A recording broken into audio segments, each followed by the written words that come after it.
রাতের শহর বড় অন্ধকার শহর, আর দিনের শহর পুরো আলোয় শহর। মানে আলো দিয়ে এমন আলোকিত হয়ে যায় যা যাওকে দেখলে ভালো লাগে। রাতের আলোটি এতই অন্ধকার হয়ে থাকে যে পরিচিত মানুষও অপরিচিত হয়ে যায়। কেন বললাম গাইজ জানেন? যে আপনি যত পরিচিত হন না কেন, আপনি যদি রাতের বেলা যদি কোথাও দিয়ে হাঁটতে যান বা ঘুরতে যান, কারণ অন্ধকারে আপনাকে কেউ দেখতে পারে না, চিনতে পারে না, যার কারণে আপনাকে ধরতে চায়।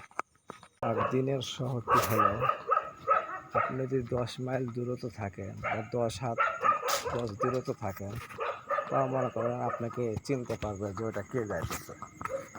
আর রাতেটা আসলে অন্ধকার, আর অন্ধকার নামে আসে আমাদের জীবনে।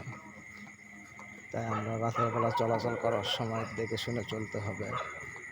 দিনের আলোটাকে মনে করতে হবে, আর রাতের আলোটাকে মনে করতে চলতে হবে। তো আশা করি গাইজ আপনারা সবাই ভালো থাকেন। বাসার কাছে চলে এসেছি, বাসায় ঢুকবো এখন। আল্লাহ হাফেজ।